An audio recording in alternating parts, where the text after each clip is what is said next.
ಮುಂಚಿನ ಕಾಲದಲ್ಲಿ ಕೂಡ ಬಂಜೆತನ ಇತ್ತು, ಇದು ಹೊಸ್ತಲ್ಲ. ನಾನು ಚಿಕ್ಕವನಿರುವಾಗಲೂ ನಮ್ಮ ಊರಿನಲ್ಲಿ ಮಕ್ಕಳಿಲ್ಲದ ಎಷ್ಟೋ ತಾಯಂದಿರು ಇದ್ದರು, ಅದ್ರ ಹೊಸ್ತೇನಲ್ಲ.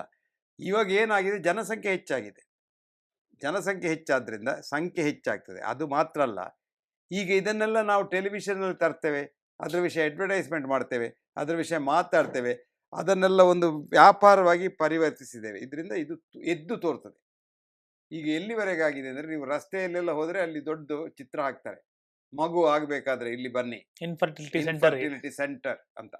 ಯಾಕೆ? ಅದು ಒಂದು ವ್ಯಾಪಾರ, ದೊಡ್ಡ ವ್ಯಾಪಾರ ಆಗಿದೆ ಈಗ. ಮತ್ತೆ ಇನ್ನು ಹಾರ್ಮೋನ್ಸ್, ನೀವು ಆವಾಗ ಗ್ರಂಥಿಗಳ ವಿಚಾರ ನನ್ನ ಹತ್ರ ಒಂದ್ಸಲ ಕೇಳ್ತಾ ಇದ್ರಿ, ಥೈರಾಯ್ಡ್ನ ವಿಷಯ. ಈ ಗ್ರಂಥಿಗಳದ್ದೆಲ್ಲ ಇದು ಹಾರ್ಮೋನ್ಸನ್ನು ಕೊಟ್ಟು ಹೆಂಗಸರಿಗೆ ಹೇಗಾದರೂ ಒಂದು ಗರ್ಭ ಮಾಡುವಂಥ ಪ್ರಯತ್ನ ಮಾಡುವಂಥವರು ಇದ್ದಾರೆ, ಗಂಡಸರಿಗೂ ಹಾಗೆ. ಆದರೆ ಇದನ್ನೆಲ್ಲ ನಾವು ಮಾಡುವಾಗ ಒಂದು ವಿಚಾರವನ್ನು ನೆನಪಿಟ್ಟುಕೊಳ್ಬೇಕು.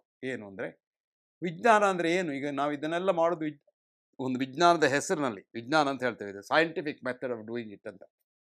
ಎಲ್ಲಿವರೆಗೆ ಹೋಗಿದೆ ಇದು ಅಂದರೆ, ಬಾಸ್ಟನ್ನಲ್ಲಿ ಇತ್ಲಾಗೆ ಅಂದರೆ ಒಂದು 2 ವರ್ಷ ಆಯಿತು, ಒಬ್ಬ ಚಿಕ್ಕ PhD ಸ್ಟೂಡೆಂಟ್ MITಯಲ್ಲಿ, ಅವನೇನು ಮಾಡಿದ, PhD ಪಾಸ್ ಆದ ಕೂಡಲೇ ಅವನೊಂದು ಕಂಪೆನಿ ಶುರು ಮಾಡಿದ, ಫ್ಯೂಚರಿಸ್ಟಿಕ್ ಇಂಕ್ ಅಂತ. ಏನು? ನಾನು ತಂದೆ ತಾಯಿ ಇಲ್ಲದೆ ಮನುಷ್ಯನನ್ನು ಮಾಡ್ತೇನೆ. ಇದಕ್ಕೆ ಹೇಳೋದು ಸೆಲ್ಫ್ ರೆಪ್ಲಿಕೇಟಿಂಗ್ ನ್ಯಾನೋಬಾಟ್ಸ್.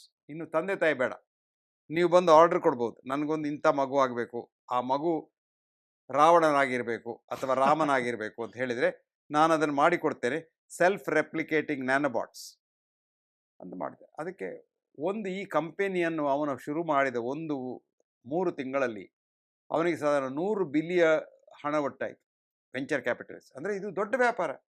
ಇವರು ಎಲ್ಲರನ್ನು ಮಾಡ್ಲಿಕ್ಕೆ ತಯಾರಿದ್ರೆ ಏನು ದುಡ್ಡು ಆಗ್ಬೋದು. ಶೇರ್ ನಾವು ಅದರಲ್ಲಿ ಈಗ ಹಾಕಿದರೆ, ಈಗ ಒಂದು ಕಂಪೆನಿ ಇನ್ಫೋಸಿಸ್ನಲ್ಲಿ 10,000 ರೂಪಾಯಿ ಹಾಕಿದವರು ಇವತ್ತು ಕೋಟ್ಯಾಧೀಶರಾಗಿದ್ದಾರೆ. ಹಾಗೆ ಆಶೆಯಲ್ಲಿ ಜನ ದುಡ್ಡು ಕೊಡ್ತಾರೆ. ಇದೆಲ್ಲ ಆಯಿತು. ಸ್ವಲ್ಪ ಸಮಯದ ನಂತರ ಈ ಹುಡುಗನಿಗೆ, ಅವನ ಹೆಸರು ಎರಿಕ್ ಡ್ರೆಕ್ಸ್ಲರ್ ಅಂತ, ಅವನಿಗೆ ಕಲಿಸಿದ, ಅವನಿಗೆ PhD ಮಾಡಿದ ಅವನ ಮಾಸ್ಟರ್ ಇದ್ದಾರೆ, ಅವರು ರಿಚರ್ಡ್ ಸ್ಮಾಲಿ ಅಂತ ಅವ್ರ ಹೆಸರು. ಅವರು ನೊಬೆಲ್ ಪಾರಿತೋಷಕ ಪಡೆದವರು.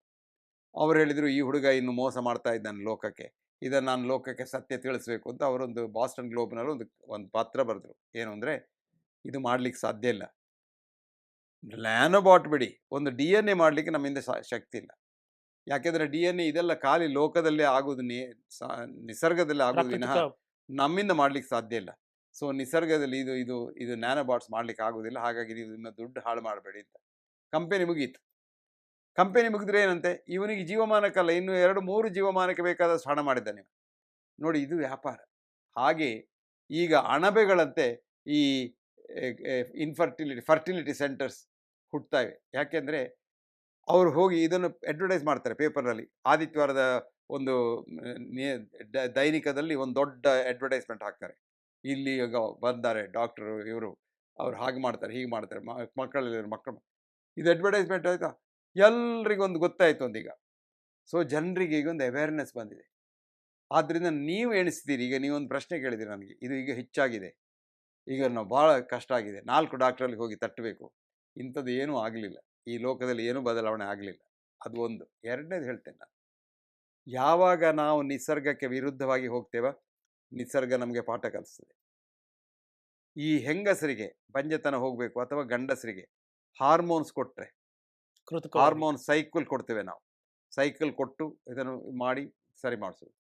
ಈಗ ಅದರಲ್ಲಿ ಮೊದಲನ ಸಾಧಾರಣ 5,000 ಜನರನ್ನು ಪರೀಕ್ಷೆ ಮಾಡಿದವಾಗ ಅವರಿಗೆ ಸ್ತನದಲ್ಲಿ ಆಗುವ ಕ್ಯಾನ್ಸರ್ನ ಸಂಖ್ಯೆ ಸಾಧಾರಣ ದ್ವಿಗುಣ ಆಗಿದೆ. ಅಂದರೆ ನಾವು ನಿಸರ್ಗದಲ್ಲಿ ಆಡಿದರೆ, ನಿಸರ್ಗಕ್ಕೆ ಬುದ್ಧಿ ಕಲಿಸ್ಲಿಕ್ಕೆ ಹೋದರೆ ಅದು ನಮಗೆ ಹಿಂದೆ ಬುದ್ಧಿ ಕಲಿಸ್ತದೆ. ಸೊ ಈಗ ನಮಗೇನು ಗೊತ್ತುಂಟು, ಈ ಹಾರ್ಮೋನ್ಗಳನ್ನು ತುಂಬ ಎಲ್ಲ ಕೊಟ್ಟರೆ ಅದರಿಂದ ಸ್ತನದ ಕ್ಯಾನ್ಸರ್ ಹೆಚ್ಚು. ಈ ಸ್ತನದ ಕ್ಯಾನ್ಸರ್ ಮಾತ್ರ ಸ್ಟಡಿ ಮಾಡಿದ್ದಾರೆ, ಬೇರೆ ಕ್ಯಾನ್ಸರ್ಗಳು, ಬೇರೆ ಕಾಯಿಲೆಗಳು ವಿಚಾರಿಸಿಟ್ಟು ಸ್ಟಡಿ ಮಾಡಲಿಲ್ಲ, ಯಾಕಂದರೆ ಅಷ್ಟು ಸಮಯ ಆಗಲಿಲ್ಲ. ಇನ್ನು ಈ ಮಕ್ಕಳು ಟೆಸ್ಟ್ ಟ್ಯೂಬ್ ಬೇಬೀಸ್ ಅಂತ ಮಾಡ್ತಾರೆ, ಎಲ್ಲ ಫೈನ್, ಎಲ್ಲ ಸರಿ ಆಯಿತು. ಅಥವಾ ಸರೋಗೇಟ್ ಮದರ್ ಅಂತ, ಇನ್ನು ಗರ್ಭಕೋಶವನ್ನು ಬಾಡಿಗೆಗೆ ತೆಕ್ಕೊಂಡು ಇದರ ಟೆಸ್ಟ್ ಟ್ಯೂಬ್ ಬೇಬಿಯನ್ನು ಅದರಲ್ಲಿ ಹಾಕಿ, ಅಂದರೆ ತಾಯಿಗೆ ಗರ್ಭಕೋಶ ಸರಿ ಇಲ್ಲದಿದ್ದರೆ ಅದನ್ನು ಮಾಡ್ತಾರೆ. ಇದು ವ್ಯಾಪಾರ ಎಲ್ಲಿವರೆಗೆ ಹೋಗಿದೆ ಅಂದರೆ, ಏನೆಲ್ಲ ಸಾಧ್ಯ ಉಂಟು ನಿಸರ್ಗವನ್ನು ತದ್ವಿರುದ್ಧವಾಗಿ ಮಾಡಿ ಇದನ್ನೆಲ್ಲ ಮಾಡ್ತಾ ಇದ್ದೇವೆ ನಾವು. ನಮಗೇನು ಗೊತ್ತಿಲ್ಲ ಅಂದರೆ, ಈ ಮಗು ಹೇಗೆ ಬೆಳೀತದೆ, ಇದು ಯಾವ ರೀತಿಯಲ್ಲಿ ಬದುಕ್ತದೆ, ಇದಕ್ಕೆ ಯಾವ ಕಾಯಿಲೆಗಳು ಮತ್ತೆ ಬರ್ತವೆ ನಮ್ಗೆ ಇನ್ನೂ ಗೊತ್ತಿಲ್ಲ. ಇದೆಲ್ಲ ಹೊಸ್ತು ನಮಗೆ. ಈಗ ನೋಡಿ ವಿಚಿತ್ರ ನಮ್ಗೆ ಏನು ಅಂದರೆ ನಾವು ಎಲ್ಲವನ್ನೂ ವಿಚಿತ್ರವಾಗಿ ತೋರ್ತೇವೆ. ಯಾವುದೋ ಒಂದು ಈಗ ಫಾರ್ ಎಕ್ಸಾಂಪಲ್ ನಿಮಗೆ ಇದೇ ಸಂದರ್ಭದಲ್ಲಿ ಇನ್ನೊಂದು ಹೇಳ್ತೇನೆ. ಈಗ ಡಾಕ್ಟರ್ಗಳಿಗೆ ಪುರ್ಸೊತ್ತಿಲ್ಲ. ಮುಂಚಿನ ಕಾಲದಲ್ಲಿ ಹೆಂಗಸರು ಹೆರುವವರಿಗೆ ಅವರಿಗೆ ನೋವು ಬರ್ತದೆ, ಅವರನ್ನು ನೋಡ್ತಾ ಇರ್ತೇವೆ ನಾವು ಯಾವಾಗ ಹೇರ್ತಾರೆ ಅಂತ, ಆವಾಗ ಹೇರಿಸ್ತೇವೆ. ಈಗ ನಮಗೆ ಪುರ್ಸೊತ್ತಿಲ್ಲ. ಯಾಕೆಂದರೆ ಆಸ್ಪತ್ರೆಗಳು ಬಿಸಿ ಆಗಿದೆ. Painless delivery painless delivery concept ಬೇರೆ ಬಂದಿದೆ. ಇದನ್ನು ನಾವು ಅಡ್ವರ್ಟೈಸ್ ಮಾಡ್ತೇವೆ. ಮತ್ತು ಹೆಂಗಸರಿಗೆಲ್ಲ ಏನು ಐಡಿಯಾ ಅಂದರೆ ನನಗೇನು ನೋವು ಇರಬಾರ್ದು, ನಾವು ಸುಖದಲ್ಲಿ ಇರಬೇಕು, ನನಗೆ ಹೆರಲಿಕ್ಕೂ ಕೂಡ ಮನಸ್ಸಿಲ್ಲ, ಯಾಕೆ ಅದನ್ನು ಹೊಟ್ಟೆಯಿಂದ ತೆಗಿಬೋದು. ಇದೆಲ್ಲ ಈಗ ಶುರುವಾಗಿದೆ. ನಿಸರ್ಗದಲ್ಲಿ ಒಂದು ಕತೆ ಹೇಳ್ತೇನೆ ನಿಮಗೆ. ಈ ಚಿಟ್ಟೆ ಉಂಟಲ್ವ, ಅದು ಶುರುವಿಗೆ ಒಂದು ಹುಳ ಆಗಿರ್ತದೆ, ಅದ್ರ ಕಕ್ಕೂನ್ನ ಒಳಗಿರ್ತದೆ. ಅದು ಚಿಟ್ಟೆ ಆಗಬೇಕಾದ್ರೆ ಕಕ್ಕೂನು ಒಡೆದು ಅದು ಹೊರಗೆ ಬರಬೇಕು. ನೀವು ಅದು ಹೊರಗೆ ಬರುವಾಗ ಅದನ್ನು ನೀವು ನೋಡ್ತಾ ಇದ್ದರೆ ನಿಮಗೆ ಬಹಳ ಬೇಸರ ಆಗ್ತದೆ. ಅಯ್ಯೋ ಇಷ್ಟು ಕಷ್ಟದಲ್ಲಿ ಅದು ಹೊರಗೆ ಬರ್ತಲ್ವಾ, ಎಲ್ಲಿ ಸತ್ತು ಹೋಗ್ತದೆ ಅನ್ನೋ. ನಾನು ಅದನ್ನು ಹೊಡಿತೇನೆ ಅಂತ ಹೊಡೆದ್ರೆ ನೀವು ಅದು ಅಲ್ಲೇ ಇರ್ತದೆ, ಬೆಳೆಯುವುದಿಲ್ಲ, ಅದಕ್ಕೆ ರೆಕ್ಕೆ ಬರುವುದಿಲ್ಲ, ಅದು ಹಾರುವುದಿಲ್ಲ. ಅದು ಅರ್ಧ ಹುಳ ಅರ್ಧ ಚಿಟ್ಟೆ ಆಗಿ ಅಲ್ಲೇ ಸತ್ತು ಹೋಗ್ತದೆ. ಹಾಗೆ ಮಗು ಆ ತಾಯಿಯ ಜನನಂದ್ರದಲ್ಲಿ ಬರಬೇಕು ಹೊರಗೆ. ಆ ಬರುವಾಗ ಅದಕ್ಕೆ ತುಂಬ ವಿಷಯಗಳು ಬದಲಾಗಲಿಕ್ಕಿವೆ. ಒಂದು ಅದರ ಕಾನ್ಷಿಯಸ್ನೆಸ್ ಬದಲಾಗ್ತದೆ. ಅದಕ್ಕೆ ಹೇಳೋದು ಪೆರಿನೇಟಲ್ ಕಾನ್ಷಿಯಸ್ನೆಸ್ ಅಂತ. ಆ ಬರುವಾಗ ಅದೇನು ಮಾಡ್ತದೆ, ನಾನೀಗ ಹೊರಗೆ ಹೋಗಬೇಕು, ನನಗೆ ಗಾಳಿ ಸಿಕ್ಕಬೇಕು, ಇಷ್ಟೊತ್ತು ನಾನು ನೀರಿನಲ್ಲಿದ್ದೆ, ನನಗೆ ಶ್ವಾಸ ತೆಗಿಬೇಕು ಅಂತ.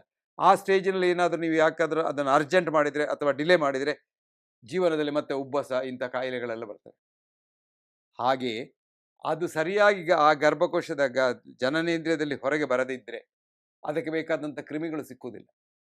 ನಮ್ಮ ಜೀವನ ಎಲ್ಲ ನಮ್ಮ ಬಾಯಿಯಿಂದ ನಮ್ಮ ಗುದದ್ವಾರದವರೆಗೆ 10⁻13 ಅಂದರೆ 1,000 ಬಿಲಿಯ ಕಣಗಳಿದ್ದು ಕ್ರಿಮಿಗಳಿರಬೇಕು. ಈ ಕ್ರಿಮಿ ಇಲ್ಲದಿದ್ದರೆ ನೀವಿಲ್ಲ. ನಿಜ.